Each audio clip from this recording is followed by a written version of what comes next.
D'abord, les rébellions en Afrique centrale tirent leurs origines depuis les indépendances, lorsque des régimes qui se sont installés juste après les indépendances n'ont pas pu répondre immédiatement aux besoins de la population. Eh bien, il y a eu des frustrations, mais aussi c'est parce que les anciens colonisateurs, notamment la Belgique, la France, quelquefois le Portugal, ont essayé d'instrumentaliser les autochtones pour qu'ils se rebellent, notamment qu'ils prennent le contrôle des zones minières. Par exemple, en ce qui concerne le Congo, à l'époque, c'est la Société Générale de Belgique qui avait instrumentalisé la scission katangaise avec Moïse Tshombe, mais c'est aussi la même Société Générale de Belgique qui a instrumentalisé Kalonji au Kasaï oriental à l'époque pour le contrôle de la MIBA, la minière de Bakwanga. Alors, toutes ces rébellions ont été matées pour une fois, enfin, pendant notamment le règne du maréchal Mobutu, avec le concours de la CIA et des États-Unis d'Amérique qui voulaient endiguer notamment la montée du communisme. Hein, Patrice Emery Lumumba est mort pour cela.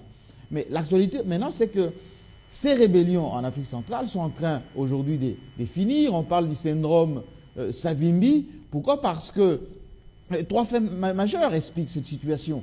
Premièrement, parce que l'administration Obama, qui est aujourd'hui dans son deuxième mandat, rappelez-vous que dans quelques années, Obama, qui va faire 4 ans, comme tous les présidents américains pour le deuxième mandat, ne veut pas laisser l'Afrique, lui qui est d'origine africaine, d'origine kenyane, il faut le rappeler, ne veut pas laisser l'Afrique en miettes. Il y a eu la séparation du Soudan.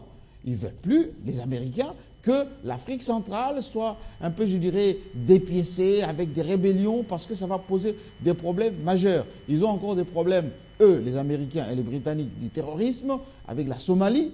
Rappelez-vous, en 1993, ce qu'il y a eu comme drame pour les Américains qui sont venus là-bas dans l'opération qu'on appelait à l'époque Restore Hope.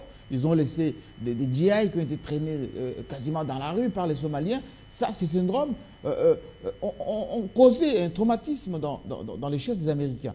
Les Britanniques ont eu la même situation aussi au Libéria avec Charles Taylor. Donc tout ceci pose problème. Aujourd'hui, les Américains veulent en finir avec les rébellions en Afrique centrale. C'est pour ça que des instructions claires ont été données à Museveni, qui est contrôlé par les Britanniques, il faut le rappeler, parce qu'il y a des bases britanniques là-bas, à Kagame, qui est contrôlé par beaucoup d'Américains, certains milieux aussi des affairistes. Donc, des instructions claires ont été données pour que tout soit fait pour que ça s'arrête immédiatement.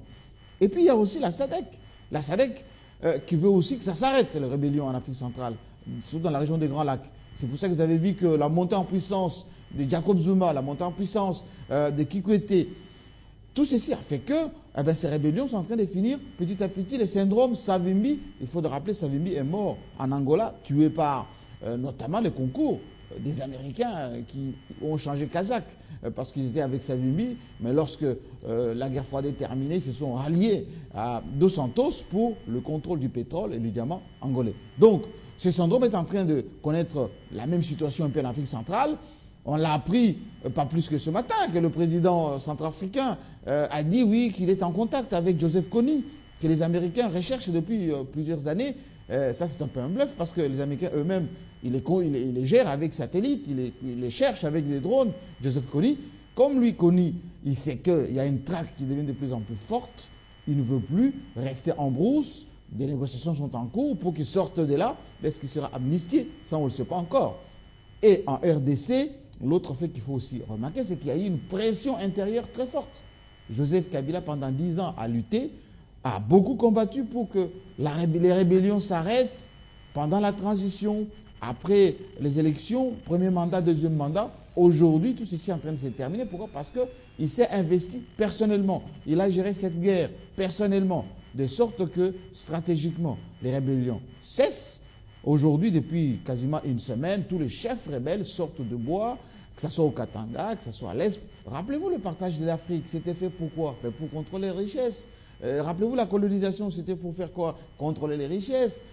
Pendant toute cette grande période de coopération, assistance avec la Banque mondiale Fonds monétaire, c'est tout simplement l'assujettissement de pays d'Afrique. Bon, maintenant que la Chine est arrivée avec des millions, des milliards, pour ce mot qu'on puisse dire, les Européens gardent encore un peu quelques outils de chantage.